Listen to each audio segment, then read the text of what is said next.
been predicted that nations will eventually begin fighting wars over fresh water resources. Although this planet is made up of almost 70% water, only around 2.5% of this is fresh water. The term water war or water conflict is a term describing conflicts between countries, states, or groups over the rights to access water resources. One such flashpoint of conflict may occur due to the Nile River and the $5 billion dam Ethiopia is building as part of its drive to industrialize Ethiopia.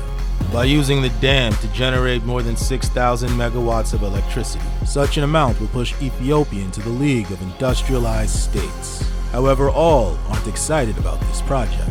The Nile is usually synonymous with Egypt. However, the Nile Basin covers 11 countries: Tanzania, Uganda, Rwanda, Burundi, the Democratic Republic of Congo, Kenya, Ethiopia, Eritrea, South Sudan, Republic of the Sudan, and Egypt. Most of the Nile's waters originate in Ethiopia, but terminate at the Nile Delta in Egypt. Egypt is heavily reliant on the Nile River, and any disruption can have drastic repercussions on the state.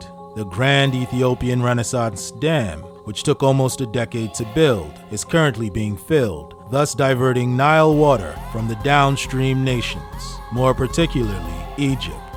As the dam fills, Egypt and Sudan, which depend on the Nile water that flows north from the Ethiopian highlands, have been trying to slow down this process. The state of Egypt is particularly sensitive to any change or disruption involving the Nile River. Egypt's more than 100 million citizens greatly depend on the Nile and its current levels. So vital, in fact, that the Egyptian state, as well as its citizens, have openly advocated for using Egypt's superior military as a means of exerting control over the Nile if political processes fail to yield results acceptable to Egypt and her people.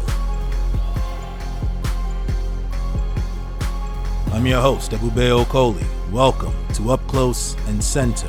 Please remember to like, share, subscribe, and hit the notification bell icon so that you will be among the first to know when new content becomes available. Furthermore, if you have any additional analysis on the topic, please feel free to use the comment section. On this episode of Up Close and Center, we will explore the possibility of a war between Egypt and Ethiopia over who truly owns the Nile River. Nearly 85% of the water that flows into the Nile River in Egypt comes from Ethiopia via the Blue Nile. The rest comes from the White Nile, originating in Lake Victoria. Without the Blue Nile, Egypt in its current form simply couldn't exist. Egypt is a vast, dry country twice the size of France. Although Egypt is almost twice the size of France, only about 3.2% of the country's landmass is actually fit for human habitation. The rest of Egypt is essentially a boundless desert. The Nile River is the main source of water for Egypt. Due to Egypt's climate, most of its citizens live just along the banks of the Nile River. The Nile has always acted as a lifeline for Egypt, however, many now feel that this lifeline is under serious threat. At present, in Egypt, local farmers have reported that the water of the Nile is already beginning to evaporate due to alleged changes in the climate. Although the Nile River drying up may sound radical, evaporating rivers in this part of Africa is actually nothing new. In fact, many thousands of years ago, something like this did actually occur.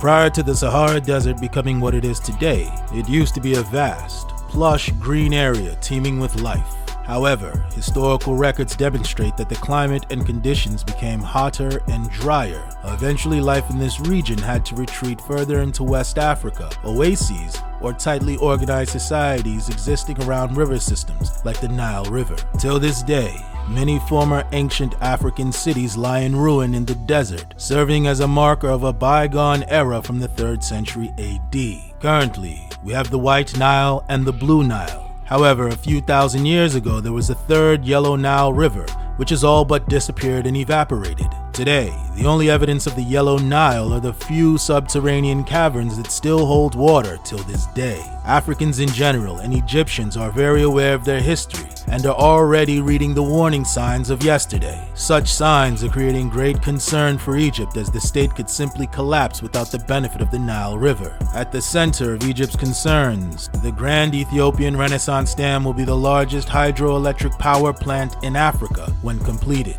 as well as being the 7th largest in the entire world.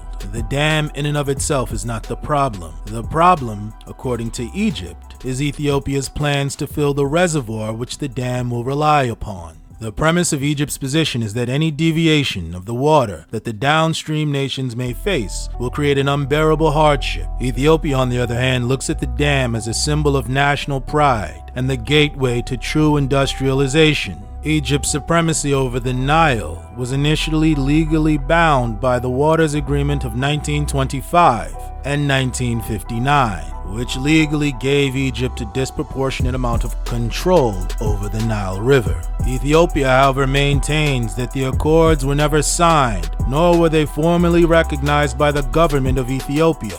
Therefore, the documents that Egypt uses to claim its legitimacy and its position on the Nile are simply not recognized by the Ethiopian state. For Ethiopia, the dam represents a true chance at industrialization. For some in Egypt, the dam symbolizes a declaration of war. High-level Egyptian military officers have also suggested airstrikes to stop construction of the dam. Both Egypt and Ethiopia have tried to use the Helsinki Rules of 1966 as a guide for peace talks. However, statutory interpretations on both sides differ. Ethiopia's interpretation clearly favors Ethiopia. Conversely, Egypt's interpretation clearly favors Egypt. Both nations cite provisions as to why they are correct. At present, Egypt no longer truly opposes the construction of the dam since it's already been completed. Egypt's main bone of contention is how fast Ethiopia plans to fill the reservoir attached to the dam. Egypt is concerned with Ethiopia reserving so much water that it will hasten evaporation of the Nile River,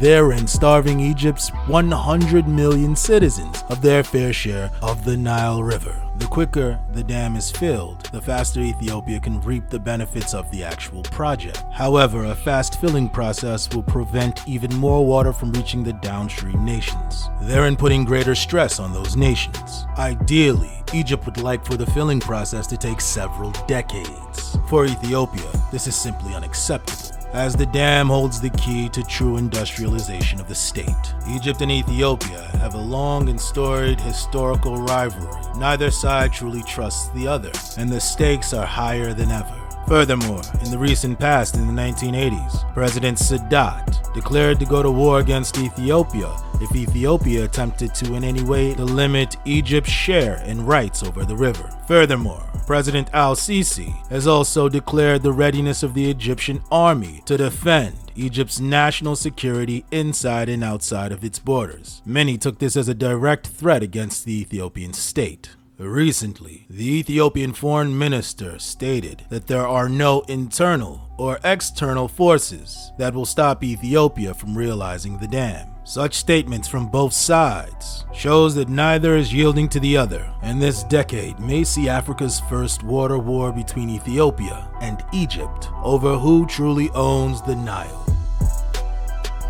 This concludes our broadcast of Up Close and Center. Please remember to like, share, subscribe, and also hit the notification bell icon so that you will be the first to know when new content becomes available. Furthermore, if you have any theses, analysis, or comments directly related to the topic, please feel free to share your analysis in the comments section. Thank you for your time and your commitment to the continent.